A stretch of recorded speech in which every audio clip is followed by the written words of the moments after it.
BRICS की शुरुआत जो थी वो 2009 से हो रही है। ब्रिक्स की शुरुआत कब से हुई? 2009 में। ब्रिक्स एक्चुअल में शॉर्टकट नेम है Brazil, Russia, India, China, South Africa.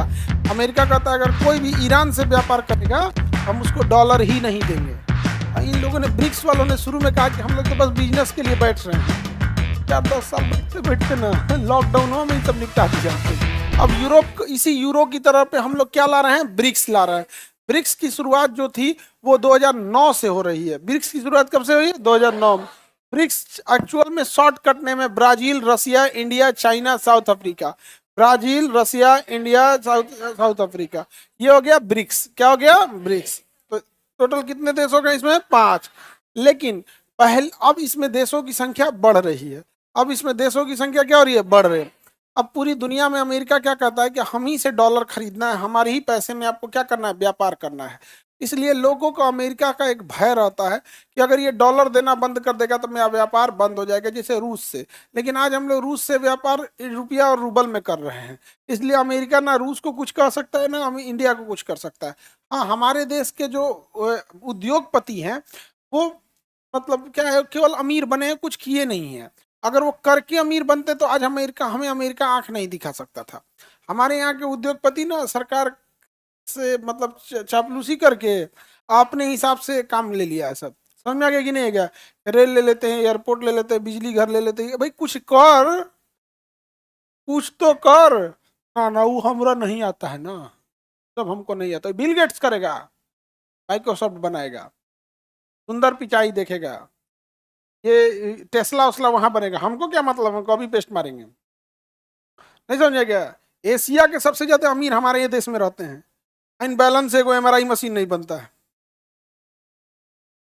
कौन सी काम का अमीर? नहीं, कॉपी पेस्ट मार दिया यहाँ पर। जिस वजह से ब्रिक्स देश जो है ना, हम लोग के ऊपर बहुत दबाव बनाता है अमेरिका। हम चाहते हैं ना कि अमेरिका पे डिपेंडेंसी खत्म करे।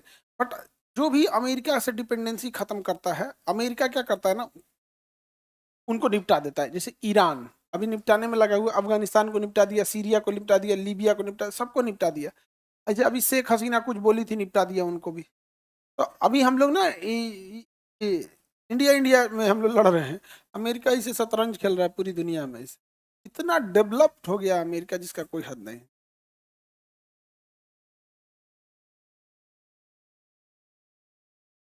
तो ब्रिक्स देशों ने सोचा कि हम बड़े बड़े देश जैसे रसिया हो गया, चाइना हो गया, इंडिया हो गया, ब्राजील हो गया, साउथ अफ्रीका हो गया, तो ये जितने बड़े देश हैं इनके पास अपना ही इतना इंटरनल व्यापार होता है, इतना ज्यादा कि इन्हें दूसरे की जरूरत ही नहीं है। तो अमेरिका चाहता था इन्हें खत्म कर देता।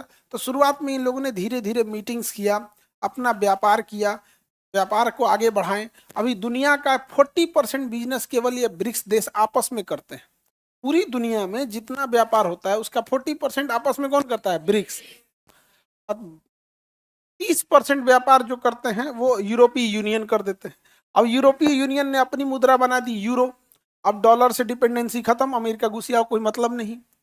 जिस दिन ये ब्रिक्स वाले अपने मुद्रा लाए, सब ब्रिक्स करेंसी, उस दिन 40% व्यापार अमेरिका से चला जाएगा। अमेरिका तहस नहस हो जाएगा। लेकिन अमेरिका इसके लिए भी कुछ ना कुछ जुगाड़ लगाते रहता है। लेकिन यहाँ नहीं हो पाएगा क्योंकि कलेक्टिव रिस्पॉन्स है यहाँ पर ब्रिक्स देशों का। कब बना था? 2000। हाँ, बाद में इसे साउथ अफ्रीका को भी जोड़ा गया था 2010 में। तो उस समय इसका नाम ब्रिक था। बाद में जब साउथ अफ्रीका को जोड़ दिया गया तो क्या हो गया? ब्रिक्स हो गया। अब इसके नाम आगे बढ़ रहे हैं, अब इसमें और चीज जुड़ रहा है, सबका अलग अलग नाम के हिसाब से। अभी इसका 2025 में कहाँ हुआ था? रियो डी जेनेरियो में हुआ था। कहाँ हुआ था? रियो डी जेनेरियो में। रियो डी जेनेरियो ब्राजील में है। मीटिंग होता है, उसमें प्रधानमंत्री जाते हैं। कौन जाते हैं? प्रधानमंत्री भाग लेने जाते हैं। बहुत बड़ा संगठन होता है ब्रिक्स। प्राथमिक सदस्य में तो हम आपको बता दिए कौन कौन है। अब इसमें दो नामे है प्राथमिक सदस्य के नाम पर, इसका ब्रिक्स। सारे देशों का नाम अलग है। तो 45% मार्केट वाले अगर साइड हो गए और यूरोपीय यूनियन वाले पहले साइड है तो अमेरिका अलग थलग पड़ जाएगा। ये अमेरिका का फ्रस्ट्रेशन है, वो धमकी दिखा रहा है। और जितना और धमकी दिखाएगा उतना हम लोग को और ज्यादा जरूरत है इंडिपेंडेंट हो जाने का। अगर हमारे पास अमेरिका की करेंसी खत्म है, फिर टेक्नोलॉजी बच गया। अमेरिका के पास क्या हो जाएगा? टेक्नोलॉजी। वहां पे टेक्नोलॉजी ही जिंदा रह सकते हैं क्योंकि आबादी कम है। आबादी कम है जिस वजह से वहाँ प्रॉस्पेरिटी ज़्यादा है, खुशहाली ज़्यादा है, अमीरी ज़्यादा है। तो अमीर आदमी क्या करता है, नौकरी नहीं करता है, फिर वो बिजनेस करेगा, कोई नया नया आइडियाज लाएगा, ये सब चीजें करके। हाँ, अब इसके सदस्यों की संख्या बढ़ रही है, मिस्र कह रहा है हमें भी शामिल कर लो, तो कहेंगे आ जाओ, कोई दिक्कत नहीं है। मिस्र भी अफ्रीका में बहुत बड़ा रोल निभाता है, क्योंकि पूरे अफ्रीका कॉन्टिनेंट की अगर बात करेंगे तो पूरे अफ्रीका महाद्वीप में एक मिस्र है, यहाँ पर इजिप्ट, और एक है साउथ अफ्रीका। यही दो तो थोड़ा सा डेवलप है सब इसमें, बाकी कोने काम के हैं सो कोनो, बाकी तो बस जनसंख्या गिनने के लिए है सब यहाँ। हाँ, इथियोपिया मिस्र के बगल में है तो वो भी आ जाएगा। एगो अल्जीरिया बचेगा, अल्जीरिया को भी ले सकते हैं, लेकिन हो गया तो अब पूरा अफ्रीका महाद्वीप आ गया। मेन व्यापार यही करते हैं सब। ईरान भी कह रहा है कि भाई हमें ले लो, अमेरिका तो सबसे ज्यादा ईरान को टॉर्चर किया है, ईरान को पूरी तरह से उसकी मुद्रा पे ही बैन लगा दिया है, कहता है कि ईरान से कोई सामान मत खरीदो, कोई इसे खरीदता नहीं है। लेकिन जब ब्रिक्स में शामिल हो जाएगा तो कहेगा भैया हम लोग आपस में खरीद लेंगे, हम आपस में क्या कर लेंगे, खरीद लेंगे। अमेरिका कहता है अगर कोई भी ईरान से व्यापार करेगा तो हम उसको डॉलर ही नहीं देंगे, डॉलर नहीं देंगे। लेकिन अगर ब्रिक्स में आ गया तो व्यापार भी कर लेगा, और डॉलर मत दो, वो ब्रिक्स के करेंसी में क्या कर लेगा, व्यापार कर। जैसे भारत सरकार कल को कह दे किसी को, कोई अगर इससे इसके दुकान से कुछ खरीदा, उसका आधार कार्ड पैन कार्ड हम बंद कर देंगे, चल जाएगा बाहर। किसी दुकान को अगर बंद करना है तो तुरंत बस इतना कह दे, इस दुकान पे कोई भी ग्राहक दिख गया, उसका पैन कार्ड आधार कार्ड बंद कर दिया जाएगा, कोई जाएगा उस दुकान पे। अमेरिका यही करता है, समझ में आ गया कि नहीं आ गया। लेकिन अगर ब्रिक्स देश आ गया तो दिक्कत खत्म है। अमेरिका ब्रिक्स को ना बहुत हल्के में ले रहा था, और इन लोगों ने, ब्रिक्स वालों ने शुरू में कहा कि हम लोग तो बस बिजनेस के लिए बैठ रहे हैं। 4-10 साल बैठते बैठते ना लॉकडाउन में ही सब निपटा दिया सब, दुनिया इधर थी ना, तो लॉकडाउन ने क्या कर दिया, निपटा दिया। अभी इसमें ईरान भी आ रहा है, यूएई भी आ रहा है, इंडोनेशिया भी आया है। तो अभी जिस दिन पूरा ब्रिक्स बड़ा हो जाएगा ना, उस दिन ये बहुत बड़ा दबदबा बना देगा। आगे बढ़े। सदस्य देशों के बीच आर्थिक, राजनीतिक और सांस्कृतिक सहयोग को बढ़ावा देना है।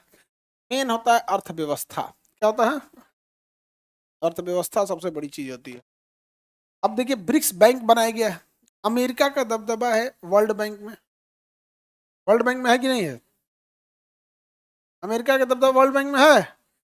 और एशियन डेवलपमेंट बैंक में चाइना का है, एडीबी में अमेरिका का, एशियन इंफ्रास्ट्रक्चर इन्वेस्टमेंट बैंक में चाइना का है, समझे। तो अगर किसी का रिलेशन अमेरिका से खराब होता है तो वर्ल्ड बैंक उसे लोन देती है। वर्ल्ड बैंक किसको लोन देगा, ये लोन वोटिंग पे डिपेंड करता है।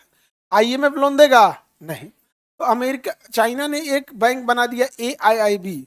हम अब वर्ल्ड बैंक से ज्यादा किसके पास चल जाते हैं, AIIB के पास। उसके बाद अभी ये सारे देश मिलके बना रहे हैं ब्रिक्स बैंक। कौन सा बैंक, ब्रिक्स बैंक। अब जितने छोटे देशों को पैसा की जरूरत है किससे ले लेगा, ब्रिक्स बैंक से। अब ब्याज देगा तो ब्रिक्स बैंक की सैलरी भी होगी, एक्स्ट्रा पैसा बैंक के पास बचेगा यहाँ पर, तो ब्रिक्स बैंक रहेगा। तो अभी हम लोग क्या बना रहे हैं, ब्रिक्स बैंक। ब्रिक्स बैंक कब बना था, 2015 में। यहाँ मुख्यालय इसका कहाँ है, संघाई, मुख्यालय संघाई में है यहाँ पे। अभी इसके अध्यक्ष हैं ब्राजील वाले। और आगे बढ़ जाए, ब्रिक्स बैंक समझ में आ गया। क्यों अमेरिका को टक्कर देने की क्षमता अगर किसी में है तो केवल और केवल ब्रिक्स में, और कोई टक्कर नहीं दे पाए। एक और कंट्री था जो ब्रिक्स में लेने को मना कर दिया, पाकिस्तान भी कर रहा था हम भी ब्रिक्स में आएंगे।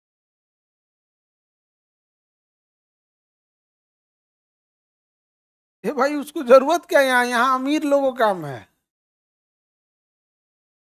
ठीक? पाकिस्तान तो भीख मंगा है, वो ब्रिक्स में फिर आगे भीख मांगने का। एक पाकिस्तानी फ्लाइट में भीख मांग रहा था, पूरा वीडियो वायरल हो गया, फ्लाइट में, उड़ते जहाज में। सोचिए फ्लाइट में चढ़ गया था और रसीद काट रहा था। ये पाकिस्तान में हज करने जाता है सर, वहां भीख मांग लेता है।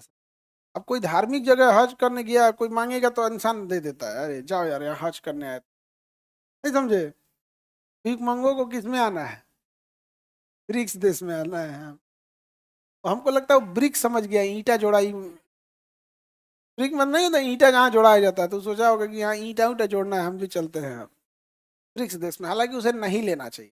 और उसकी पैरवी कौन कर रहा है? चाइना से लिया जाना चाहिए, लेकिन उसे हालांकि आ जाएगा ब्रिक्स में वो भी, अब पूरे ब्रिक्स को डिस्टर्ब करेगा।